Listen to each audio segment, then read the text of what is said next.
Bonjour à tous et bienvenue pour du coup ce premier webinaire dédié à l'impact dans lequel on va essayer de définir la thèse d'investissement à impact. Je suis du coup Brune Ribado-Dumas, responsable des investissements chez Kimpa, et je suis accompagnée aujourd'hui pour animer ce webinaire de Julien, que je vais laisser se présenter.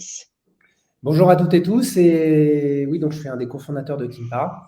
Je vous donne les quelques règles qu'on a mis en place pour ce webinaire. Vous avez la possibilité de poser des questions tout au long du webinaire, donc n'hésitez pas, et nous les relayerons au fur et à mesure. Puis il y aura une session d'environ une quinzaine de minutes sur la fin pour pouvoir répondre à l'ensemble de vos questions. Je vous présente l'agenda de ce webinaire. En quelques instants, je vais vous présenter Kimpa vraiment en quelques secondes, ce qui va m'amener à vous parler, à vous faire un rappel sur l'investissement à impact et le processus qu'on vous propose de suivre lorsque vous êtes dans cette démarche-là. Et puis ensuite, Brune vous fera un zoom sur le sujet du jour, qui est la thèse d'investissement à impact. Allez, c'est parti. Alors, Kimpa, c'est quoi? Tu peux passer à la slide après, Brune. Nous, en fait, on co-crée des solutions d'impact avec nos clients. On est une société qui a à peu près 3 ans et on pense que l'investissement est le levier d'action qui a le plus fort potentiel pour le développement de l'impact à grande échelle. Nous sommes Bicorp et on est ravis d'être aujourd'hui avec vous pour vous partager ce qu'on développe chaque jour avec nos équipes. On sert 3 types de clients, des clients privés, notamment dans le cadre d'une offre de family office, mais également des clients corporate, typiquement sur des fonds de corporate venture ou du build-up à impact, et puis des professionnels, family office, fonds d'investissement, qui viennent nous déléguer en marque blanche leur recherche de cibles ou pour investir sur des verticales spécifiques, sur des géographies également spécifiques. Voilà, ça, c'était pour Kimpa. Et on y va pour vous parler d'impact. Je voulais vous rappeler, pour qu'on soit aligné sur ce qu'est l'impact, de quoi on parle aujourd'hui et les différents éléments. Vous verrez que je vous parlerai de finance responsable, durable et impact. Ça nous semble essentiel pour être bien aligné sur le vocabulaire. Aujourd'hui, l'investissement, on pense que c'est l'unique solution comme levier d'impact à grande échelle, pour plusieurs raisons. D'abord parce que tous les enjeux environnementaux et sociétaux sont interconnectés. Et on vous parlera des 17 objectifs de développement durable derrière. Et vous verrez qu'en fait, peu importe par quel objectif de développement durable vous commencez votre approche, vous avez de toute façon un impact sur les autres. La deuxième chose, c'est que c'est aujourd'hui une classe d'actifs qui représente plus d'1 trilliard d'euros au niveau mondial, et donc elle ne peut plus être écartée des investisseurs et notamment des grands institutionnels. Et donc, c'est probablement une des raisons pour laquelle vous êtes aujourd'hui à ce webinaire. Et puis enfin, on sort de plus en plus de cette croyance qui est liée à l'histoire de l'impact finalement, et notamment de l'économie sociale et solidaire, où il fut un temps, on pensait que faire de l'impact, c'était forcément moins profitable. Aujourd'hui, il y a de plus en plus d'études qui démontrent que c'est l'inverse. Et c'est à peu près logique puisque tous les secteurs d'activité sont en train de se transformer en mesurant leur impact, en mesurant leur empreinte carbone et en essayant de trouver des solutions pour adapter leur business model avec l'économie d'aujourd'hui.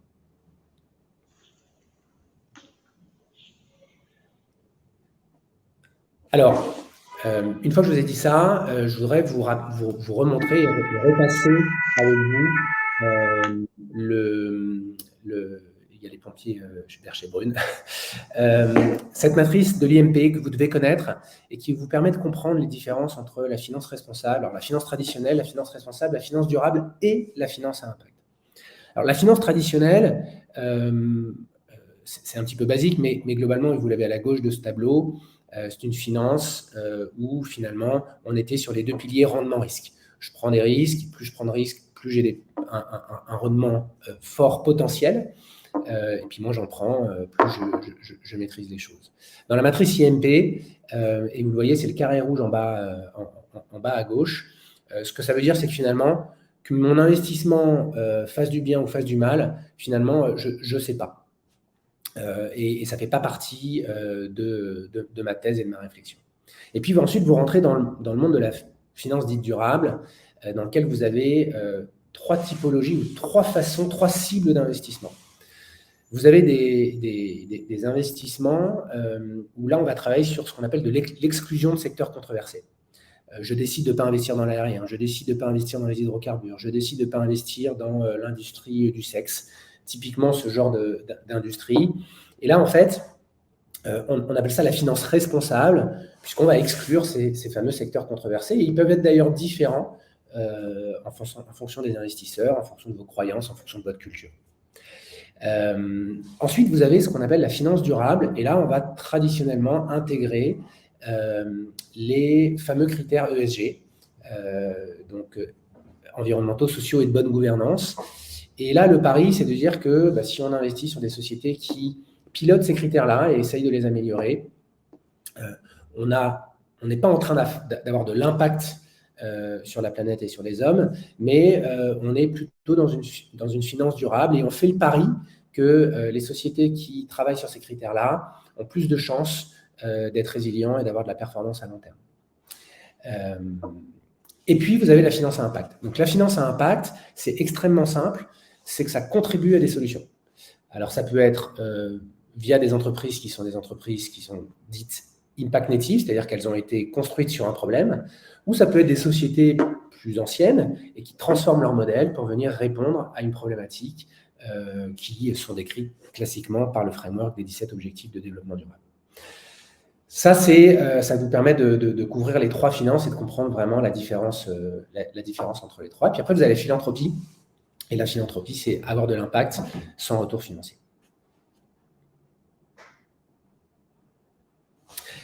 Donc ça, c'était par rapport au cycle d'investissement. Mais pour faire de l'investissement à impact, il y a un deuxième pan à regarder qui est comment l'investisseur se comporte. Et il doit se comporter en fonction de ces 3 critères que vous avez sur la slide. Son intentionnalité, son additionnalité et sa mesurabilité. Alors, qu'est-ce que ça veut dire? L'intentionnalité, vous imaginez bien, c'est la capacité à déployer une thèse d'investissement. Et c'est ce qu'on va regarder ensuite de manière plus approfondie avec Bruno. L'additionnalité, c'est une fois qu'on a compris, en tout cas qu'on a choisi une stratégie, des objectifs et comment nous allons contribuer d'une certaine manière à ces 17 objectifs de développement durable, il va falloir aller choisir des critères pour regarder de quelle manière on va contribuer à amener de l'additionnalité. Et sachant que cette additionnalité, ce qui va être intéressant pour nous, c'est de savoir de quelle manière et dans le temps, comment elle se mesure. Je vous donne un exemple. Si vous dessinez, je prends un exemple assez basique puisqu'il est un peu controversé, mais si vous décidiez de mettre des panneaux photovoltaïques sur votre maison, vous allez avoir de l'additionnalité la première année puisque vous allez donc produire une énergie dite durable, verte, qui n'était pas produite l'année d'avant, mais par contre, vous n'aurez plus d'additionnalité l'année d'après puisque cette additionnalité, elle sera ici. Okay. Et puis la mesurabilité, c'est cette capacité du coup à s'améliorer en permanence et à piloter les choses. Et donc, si vous voulez faire de l'investissement impact, vraiment extrêmement important d'avoir ces 3 niveaux de critères dans l'engagement de l'investisseur.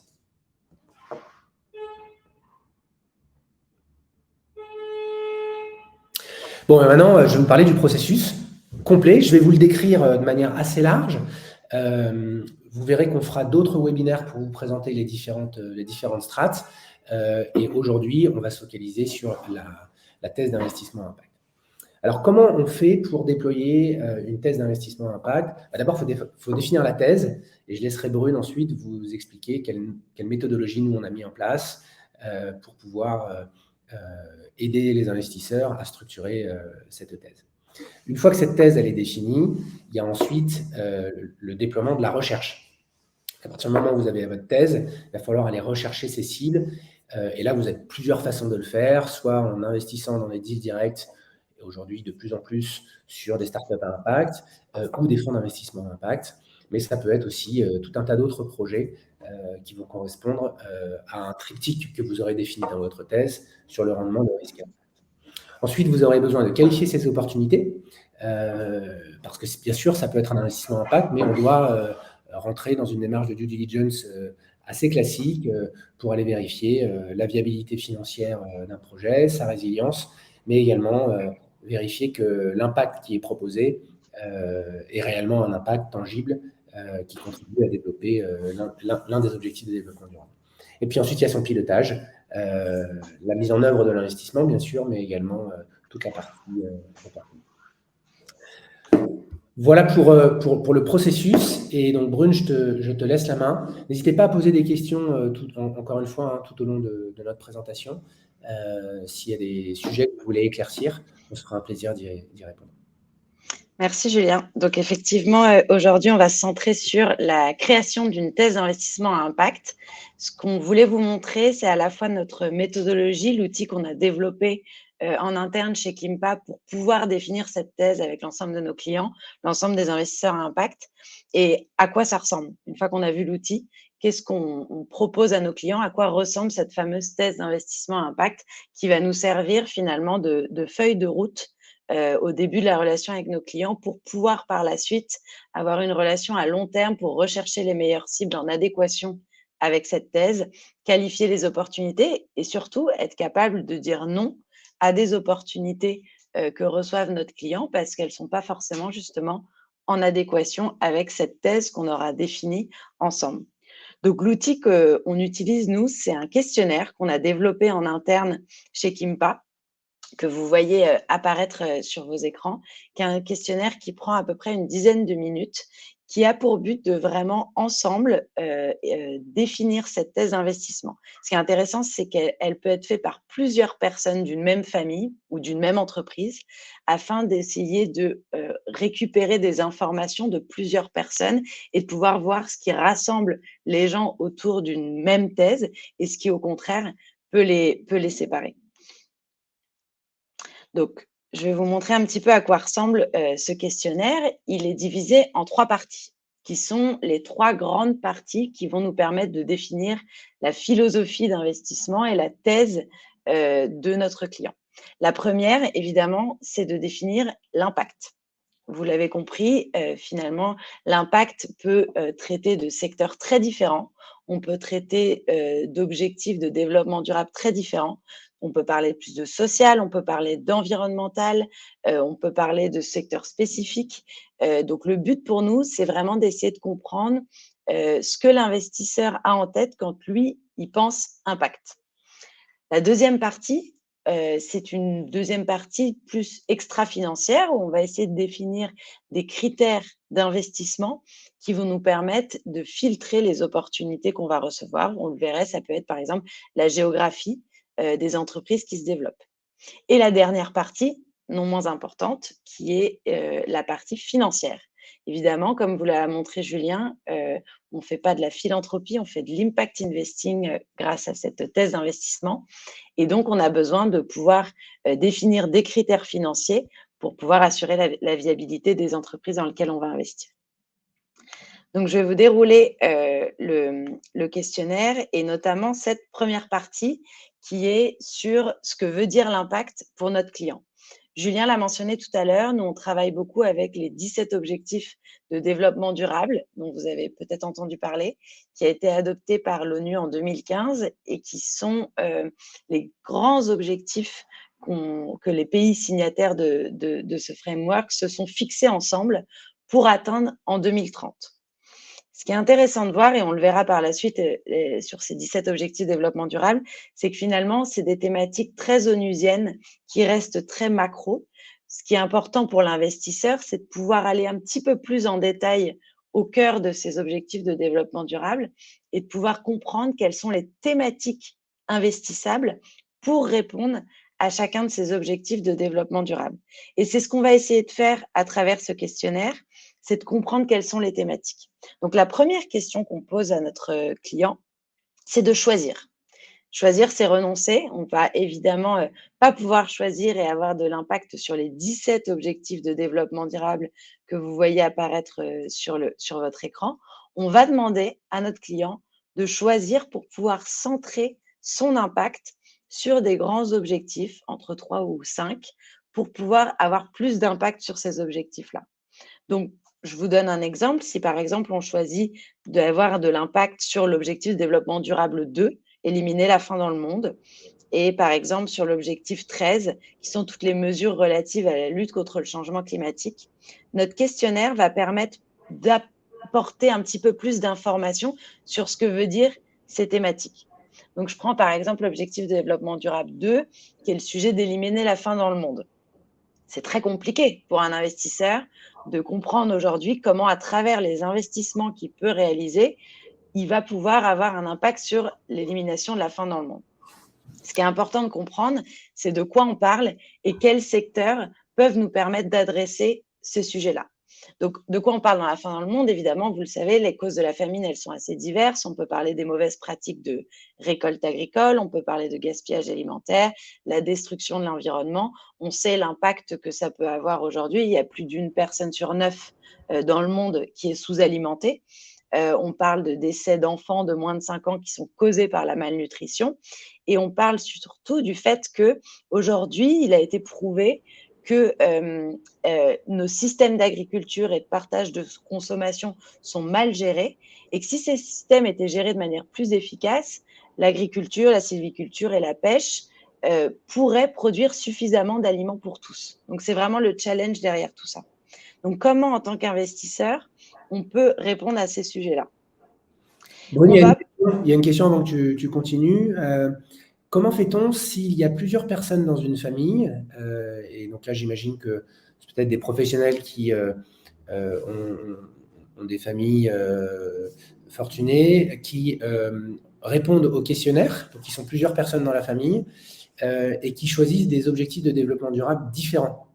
Oui, très bonne question, effectivement. Alors, ce qu'on va essayer de faire, donc nous, on va recevoir les réponses de manière individuelle et on va essayer de comprendre les thématiques qui les rassemblent. Alors, ils peuvent choisir plusieurs ODD différents et dans ces cas-là, on va réunir ces ODD dans une même thèse. On va essayer de centrer la thèse autour d'ODD qu'on va qualifier de primaires, qui vont être les 3-4 ODD les plus importants, qui ont réuni le plus de monde au sein d'une même famille.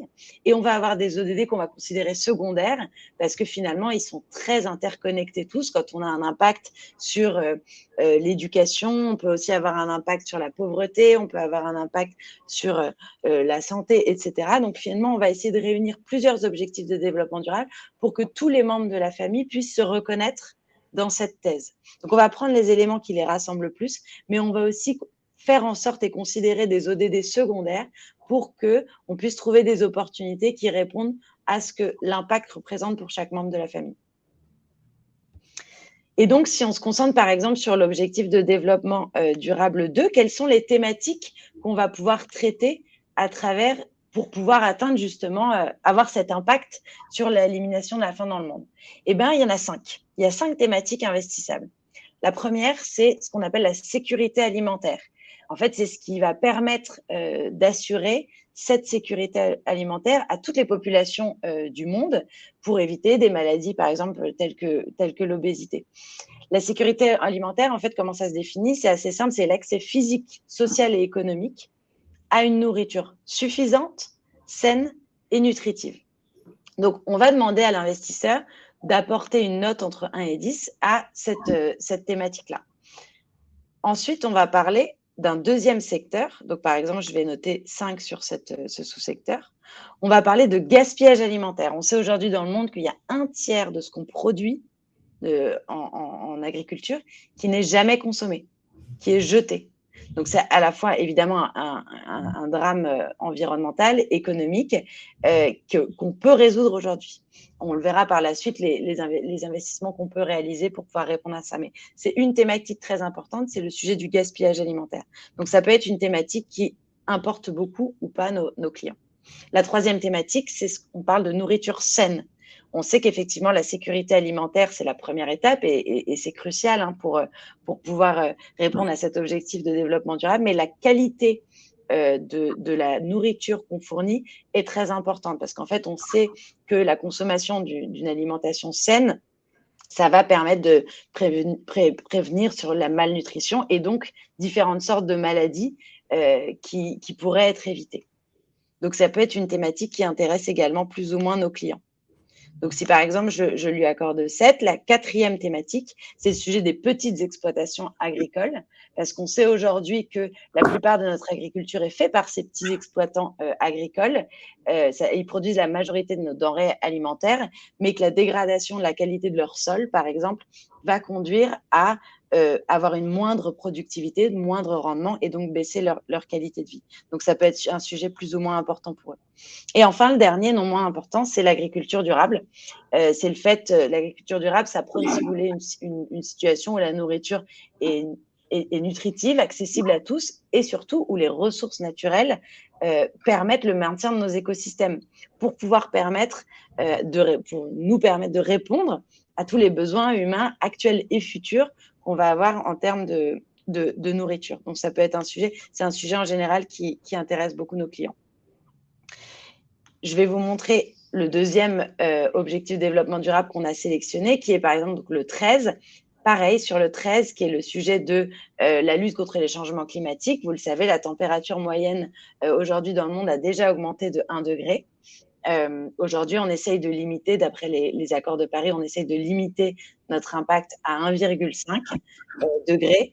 Pour ça, il va falloir prendre des mesures pour pouvoir lutter justement contre ce réchauffement climatique. Là, de la même façon, il y a 3 thématiques investissables autour de cet objectif de développement durable pour que l'investisseur puisse avoir un impact. Il y a le premier qui est la stratégie d'adaptation au climat, parce qu'en fait, aujourd'hui, on sait que la crise climatique, elle a déjà commencé. Et en fait, l'objectif n'est plus vraiment de l'empêcher, mais c'est de s'y adapter en essayant de réduire la vulnérabilité qu'on peut avoir face à des événements extrêmes qui vont arriver. On parle beaucoup de résilience aujourd'hui. Donc, c'est des thématiques qu'on peut aborder à travers cet objectif de développement durable. On va parler dans un second temps. Vous avez sûrement entendu parler de beaucoup de projets en ce moment sur la récolte et le stockage de CO2. Je vais vous montrer des projets qui correspondent à ça également. Et enfin, le dernier autour de cette thématique, on va parler de réduction de gaz à effet de serre. Comment on réduit les gaz à effet de serre qui sont la principale cause aujourd'hui du réchauffement climatique. Une fois qu'on a défini ces thématiques d'impact, comme je vous l'ai dit, on va passer sur d'autres critères qui vont nous permettre de filtrer les opportunités qui nous viennent. La première, importante également, c'est où est-ce qu'on souhaite avoir de l'impact, dans quelle région. Ça peut être plus ou moins agnostique, on peut sélectionner absolument toute géographie et on peut également centrer nos investissements pour avoir de l'impact en Asie, au Proche-Orient, en Afrique. On peut même choisir, si on le souhaite, un pays et non pas un continent, mais également une région. On a certains clients qui veulent développer de manière très locale leur impact sur la région Bretagne, par exemple, ou sur la région PACA, et qui souhaitent vraiment avoir un impact particulièrement local. Donc ça, c'est un critère important. Ensuite, on va essayer de comprendre également la philosophie derrière l'investissement pour essayer de comprendre si, par exemple, l'investisseur souhaite avoir un impact local fort, d'avoir une entreprise qui va vraiment sur un territoire donné avoir un impact très fort, ou si on va aller plutôt sur des entreprises qui vont vouloir un changement d'échelle, ce qu'on appelle un scale-up, pour avoir une croissance et une large étendue géographique. Donc, on va demander l'appétence de l'investisseur sur ces sujets. Évidemment, il va y avoir des secteurs, parce que vous l'avez compris, l'impact, ce n'est pas un secteur en soi. L'impact, c'est une façon de faire sur plein de secteurs différents. Il va y avoir des secteurs qui vont être particulièrement d'intérêt pour nos clients et d'autres non. Donc là, on va demander aux investisseurs, est-ce qu'ils ont une appétence particulière, par exemple pour les sujets liés à la food tech, par exemple liés au sujet de la santé. On va leur demander de sélectionner, s'ils l'ont, la réponse peut être non, une appétence particulière. Et à l'inverse, on peut également demander aux investisseurs s'ils souhaitent écarter et exclure des secteurs particuliers. Ça nous arrive, on a des investisseurs qui veulent, par exemple, pas investir dans les sujets fintech ou dans les sujets mode luxe ou pharmaceutique ou sport. Ça peut être très varié. L'un des derniers critères avant de passer à la partie financière, c'est la partie, évidemment, maturité des entreprises dans lesquelles on souhaite investir. Julien vous en a parlé au début. On peut investir dans des entreprises très jeunes, comme on peut investir dans des entreprises plus développées, mais qui vont avoir un impact de transformation. Ce qu'on cherche à répondre à travers cette question que vous voyez sur l'écran, c'est comment l'investisseur souhaite se positionner face aux investissements qu'il souhaite réaliser. Est-ce qu'il veut faire profiter de son expertise en tant que, par exemple, entrepreneur ou chef d'entreprise d'un secteur particulier, ou est-ce qu'il veut pouvoir voir l'investissement comme un vecteur d'apprentissage pour découvrir de nouveaux secteurs dans lesquels il n'est pas forcément compétent? Ça peut être les deux, évidemment. Et une fois qu'on est passé à cette deuxième partie, on va arriver à cette troisième partie purement financière, qui est pour le coup, tous les membres de la famille n'ont pas l'obligation d'y répondre, on le demande. Et on va demander voilà, à quel stade de maturité les entreprises, les investisseurs souhaitent investir. Donc, est-ce que c'est des entreprises qui sont très jeunes, encore à l'état de projet, ou est-ce que c'est des entreprises déjà plus développées? Ça, pour le coup, on peut trouver de tout. Est-ce qu'on va vouloir être un investisseur plutôt minoritaire, plutôt majoritaire? Vous le voyez, c'est des critères vraiment très classiques finalement d'investissement. On va avoir une position plus ou moins active dans le board de la société et on va évidemment demander les informations concernant la taille des investissements qu'on souhaite réaliser. Ce qui est important, c'est cette dernière question et qui est souvent celle qui apporte le plus de valeur, c'est de nous donner un petit peu plus d'informations sur quelle est la philosophie derrière l'investissement à impact qui souhaite être réalisé par les membres d'une famille ou par une entreprise. Et donc, pour terminer, je voulais vous montrer à quoi ressemble une thèse d'investissement une fois que tous les clients ont répondu à ce questionnaire.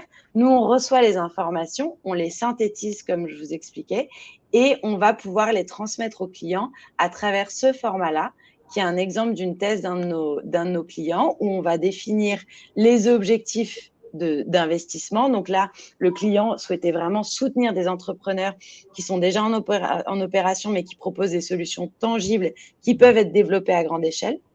On va parler des thématiques qui ont été choisies.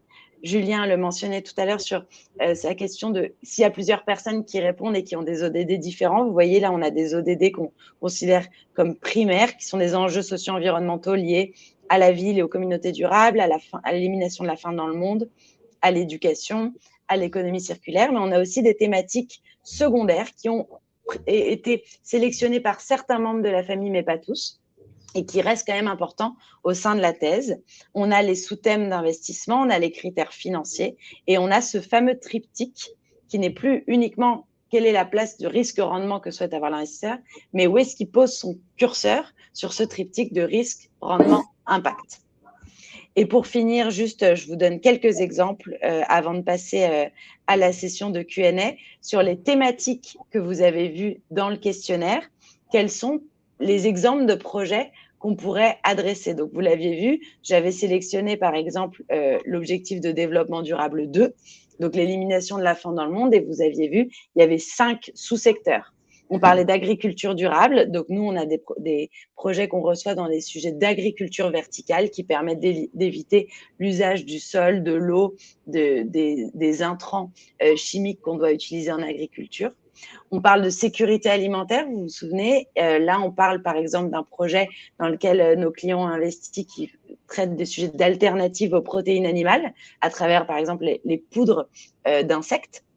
On parle de gaspillage alimentaire dans cet objectif de développement durable. Donc là, on peut proposer des projets comme l'investissement dans une application qui s'appelle Too Good To Go qui permet de réduire le gaspillage alimentaire dans le monde. Et enfin, on peut parler également des sujets de petites exploitations agricoles et l'amélioration de la santé des sols pour pouvoir éviter la perte de rendement liée à la pauvreté des sols. Et enfin, pour terminer, sur l'autre objectif de développement durable qu'on a traité aujourd'hui, la lutte contre les changements climatiques, on parlait de stratégie d'adaptation du climat, de récolte et stockage du CO2 et de réduction des gaz à effet de serre. C'est les 3 grandes thématiques investissables. La première, je vous donne un exemple, la stratégie d'adaptation du climat. On a reçu des projets comme ce projet Smart Panel qui utilise le biomimétisme, donc qui reproduit ce que fait réellement la nature, en l'occurrence la peau, pour traiter les façades de bâtiments et pour éviter, quelle que soit la température extérieure, qu'elle soit très froide ou très chaude, dans des situations extrêmes de climat, pour que l'intérieur d'une maison, d'un bâtiment, soit toujours à la même température, de la même façon que la peau fait que notre sang est toujours à la même température, indépendamment de la température qu'il fait à l'extérieur. Le deuxième, c'est la récolte et stockage de CO2. Aujourd'hui, on parle beaucoup de solutions comme celles que propose Net Zero, qui sont des solutions liées à la capture de CO2 à travers, par exemple, la création de biochar, qui est de la création d'un carbone naturel à partir de la pyrolyse de déchets qui permettent de stocker à long terme le CO2 dans nos sols. Et la réduction des gaz à effet de serre, par exemple, un investissement qu'a réalisé plusieurs de nos clients dans une entreprise qui s'appelle Fleur d'ici, qui permet de redéployer à grande échelle le local pour éviter des gaz à effet de serre liés au transport de marchandises. J'espère avoir pu vous montrer comment on fait justement cette thèse d'investissement à impact. Julien, est-ce que tu as des questions qui sont… Oui, là, il y a quelques questions qui arrivent. Est-ce que ça t'embête de revenir sur la page de la thèse d'investissement pour pouvoir éclaircir quelques questions? Il y avait une question sur la taille des investissements. À partir de quelle taille d'investissement on peut faire de l'impact? Alors, ça va vraiment dépendre en fait du stade de maturité dans lequel l'investisseur va faire ses investissements. Il n'y a pas forcément de taille minimum pour pouvoir avoir de l'impact. Nous, ce qu'on recommande, ça dépend. Si on va investir dans des entreprises très jeunes, on va pouvoir avoir des tickets plus ou moins réduits. Nous, par exemple, avec nos clients, le minimum d'investissement, c'est 100 000 € par projet par client. Et si on va dans des opérations ou des entreprises beaucoup plus matures, là, pour pouvoir avoir un impact, il faudrait avoir des tickets bien plus conséquents, de plusieurs millions d'euros. Donc, ça va vraiment dépendre du stade de maturité, mais on peut avoir de l'impact à la fois des entreprises très jeunes à l'état de stade de projet qui peuvent, avec un ticket relativement faible, on peut avoir un impact très fort, mais aussi sur des entreprises en transformation déjà très développées avec des tickets plus développés. Ok, et ensuite il y a une double question, quelqu'un qui a l'œil et qui demandait le rendement. Il y a écrit que le TRI est à définir. Quel type de TRI on peut imaginer sur ce genre d'investissement, et du coup combien il faut en faire par an? La question est un peu liée pour pouvoir gérer le risque de ce genre d'investissement. Alors, sur la première question, sur le TRI, nous, on considère que, donc évidemment, ça va dépendre de la phase de développement des entreprises dans lesquelles on va investir. Si on investit dans des entreprises très jeunes, nous, on considère qu'on peut avoir un taux de rendement interne qui est très similaire à de l'investissement en venture capital qui ne soit pas focalisé sur l'impact. On ne dégrade pas la rentabilité financière sous prétexte qu'on fait de l'impact. Julien vous l'a montré au début, on peut tout à fait combiner les deux. Donc, on peut avoir des TRI similaires à un VC classique. En moyenne, en France, on est sur 14% de TRI en général dans les fonds de VC. Donc, on peut très bien avoir quelque chose de similaire. Si on va évidemment sur des opérations plus matures, sur du private equity plutôt que du venture capital, le TRI sera très similaire à du private equity traditionnel. Ok. Pardon, vas-y. Non, la deuxième partie de ta question, c'était sur combien d'investissements par an, je crois. Oui, c'est ça. Alors, nous, ce qu'on recommande à nos clients, c'est de diversifier évidemment le plus possible pour réduire le risque lié à l'innovation. Et par exemple, si un investisseur souhaite faire du venture capital, on va lui demander de diversifier au maximum, avoir un portefeuille entre 10 et 20 lignes d'investissement différentes permet de réduire au maximum le risque, même si évidemment le venture capital comporte toujours le risque qu'on connaît tous. On a ensuite une autre question autour de comment les investissements sont faits. Alors pour le coup chez nous, est-ce que ce sont nos clients, on accompagne nos clients à investir, ou est-ce qu'on a des véhicules dédiés dans lesquels les investisseurs sont regroupés? Alors très bonne question. Aujourd'hui, c'est la première option. Aujourd'hui, c'est nos clients que nous accompagnons dans leur démarche d'investissement. Donc, à la différence d'un fonds d'investissement, c'est vraiment les clients qui vont investir directement, soit en direct dans le capital d'une entreprise, soit à travers un véhicule. Si jamais on regroupe plusieurs de nos clients sur une même opportunité, ça peut être compliqué pour l'entrepreneur qui lève des fonds d'avoir une dizaine de lignes différentes dans sa table de capitalisation. Et dans ces cas-là, on fait un véhicule intermédiaire, un SPV intermédiaire, pour pouvoir réunir plusieurs de nos clients qui vont tous ensemble investir dans l'entreprise. Mais si jamais on a un client qui est intéressé tout seul ou 2-3 clients par une opportunité en direct, on essaye au maximum de les faire rentrer en direct dans la table de capitalisation sans passer par un SPV qui peut générer des frais supplémentaires. Très bien. Ensuite, j'ai une question sur, alors c'est peut-être pour un prochain webinaire, mais comment vous mesurez le score d'impact utilisé comme critère de mesure et quels peuvent être les autres critères de mesure d'impact? Alors, effectivement, c'est tout l'objet je pense, du 3e webinaire, si je ne me trompe pas, Julien, sur la méthodologie de mesure d'impact qu'on utilise chez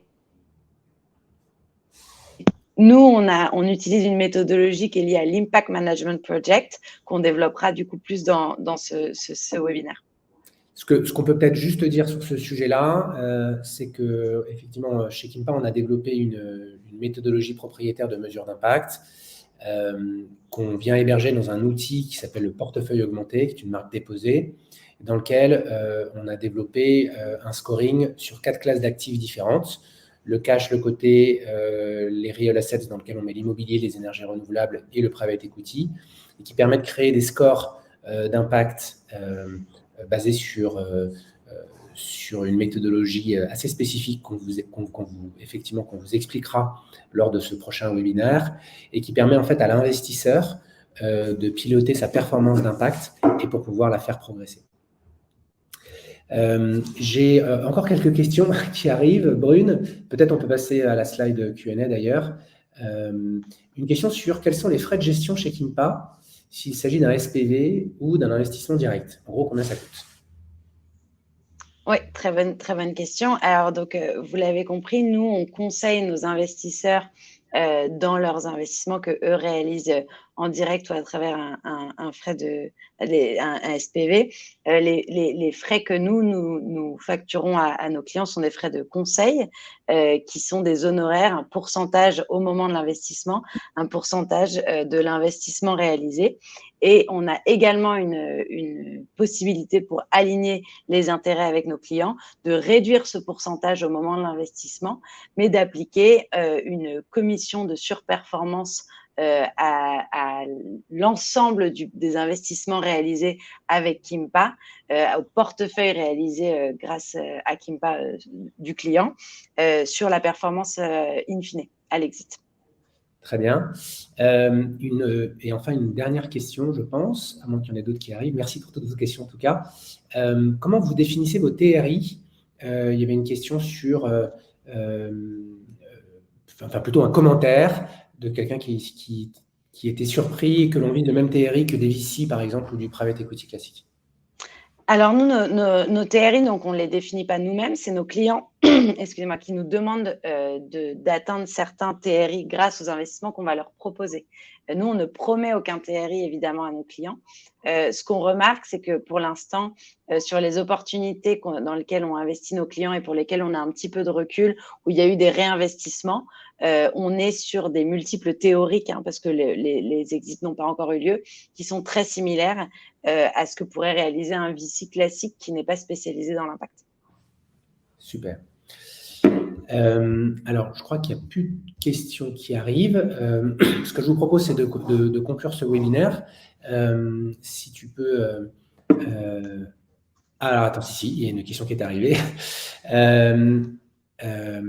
Est-ce que, en faisant de l'impact, on est sur des temps d'investissement plus longs?